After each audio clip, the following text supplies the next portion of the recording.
پاکستان لہلہاتی فصلوں سے بھرا ہوا ملک ہے۔ یہاں کی تقریباً 45% لیبر فورس زراعت سے منسلک ہے۔ گندم، کپاس اور چاول کی پیداوار کے حساب سے یہ دنیا کے ٹاپ 10 ملکوں کی فہرست میں شامل ہے۔ اتنی زیادہ پیداوار ہونے کے باوجود ہمیں پاکستان میں وقتاً فوقتاً ایسے مناظر دیکھنے کو ملتے ہیں۔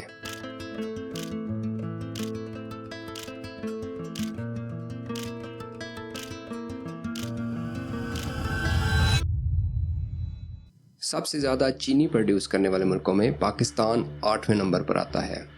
اگین اتنی زیادہ پیداوار ہونے کے باوجود ہم کچھ سالوں کے بعد سنتے ہیں ایک سٹوری، شوگر کرائسس یا چینی کا بحران۔ چینی بحران کا بد سے بدتر حال ہونے لگا ہے۔ حکومت کا چینی بحران کے خاتمے کے لیے بڑا ایکشن۔ ملک میں چینی کا بحران برقرار۔ چینی کا بحران بازار ویران۔ چینی بحران، چینی کے بحران، چینی کا بحران، چینی کا بحران۔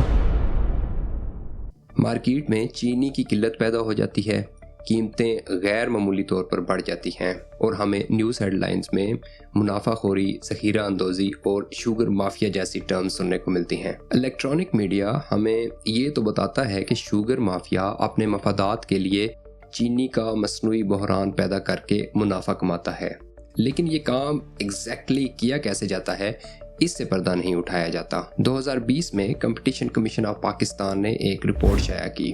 یہ کوئی تھیوریٹیکل رپورٹ نہیں تھی بلکہ باقاعدہ انویسٹیگیشن کرنے کے بعد شائع کی گئی تھی۔ اس رپورٹ میں چینی بحران سے ریلیٹڈ ایسے انکشافات کیے گئے کہ ہم سن کر حیران رہ جائیں گے، مگر ہم میں سے اکثر لوگ ایسی رپورٹس نہیں پڑھتے۔ میں آج کوشش کروں گا کہ اس رپورٹ اور کچھ مزید آتھینٹک ذرائع کو سامنے رکھتے ہوئے آپ کے سامنے ایک کلیئر پکچر رکھوں۔ یہ چینی دا بحران وجہ کی ہے دی مافیا بیسکلی کردہ کی ہے کی نیٹ ورک ہے۔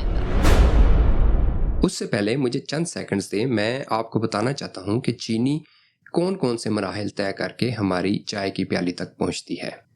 سب سے پہلے کسان گنے کی کاشت کرتا ہے۔ شوگر ملز یہ گنا کسان سے حکومت کے طے کردہ ریٹس پر خریدتے ہیں اور چینی پروڈیوس کرتے ہیں۔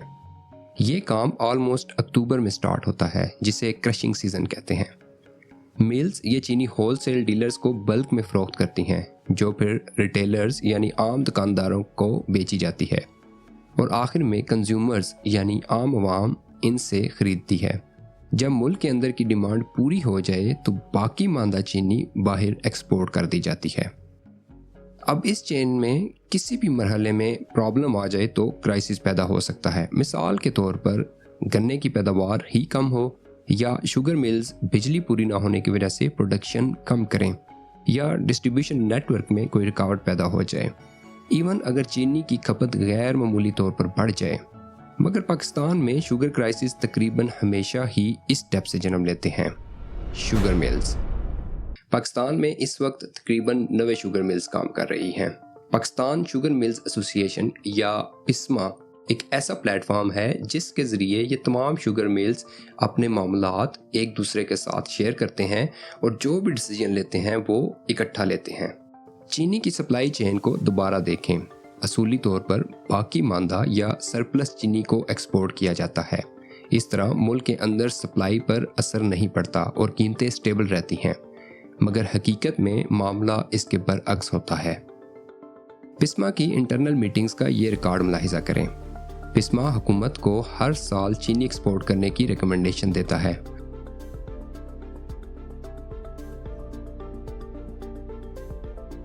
مگر اس لیے نہیں کہ چینی سرپلس ہے، بلکہ اس لیے کہ ملک میں چینی کی قیمتیں کم ہیں۔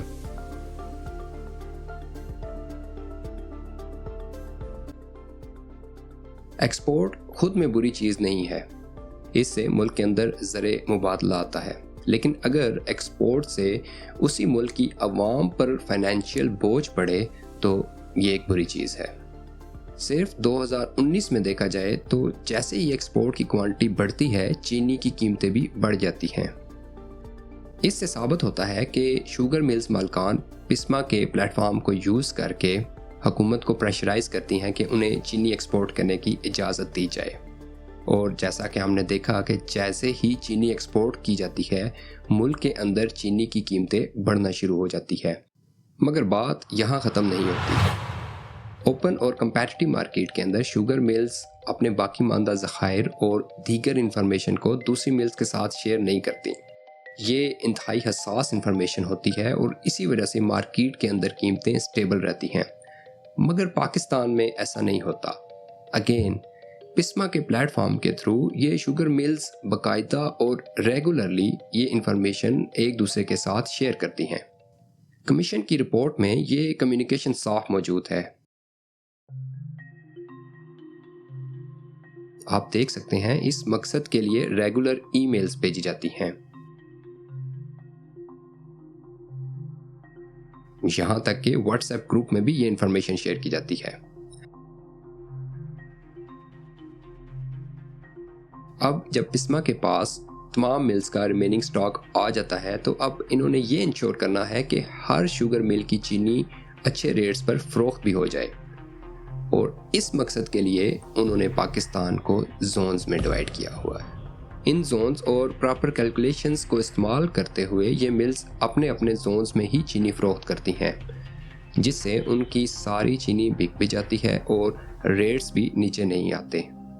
اب تک آپ کو اندازہ ہو چکا ہوگا کہ یہ شوگر ملز انڈیپینڈنٹلی یا آزادانہ طور پر کام نہیں کرتی، بلکہ ایک یونٹ کی طرح اپنے معاملات طے کرتی ہیں۔ یہی ڈیفینیشن ہے کارٹل کی۔ شوگر ملز کارٹل کو ہم پاکستان میں اپنی زبان میں شوگر مافیا بھی بولتے ہیں۔ ایسا محسوس ہوتا ہے کہ پورے پاکستان میں صرف ایک ہی شوگر مل کام کر رہی ہے، لیکن بات یہاں بھی ختم نہیں ہوتی۔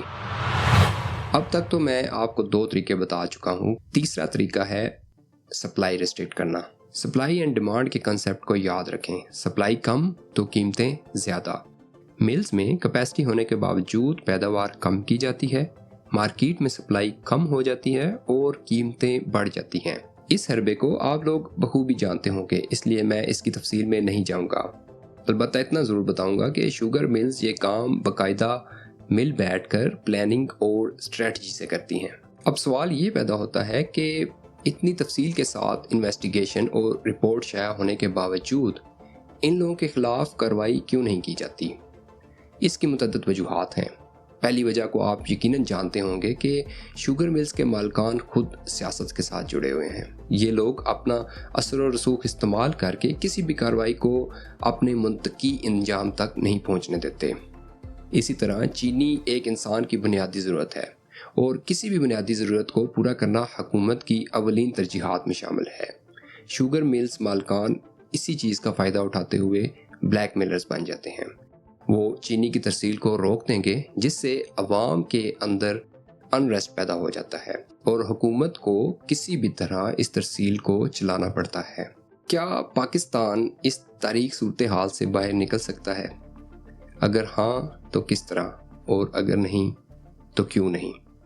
اس سوال کا جواب آپ لوگ مجھے دیں گے کمنٹس کے اندر۔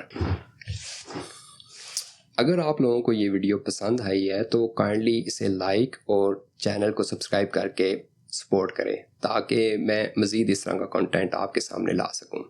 Thank you.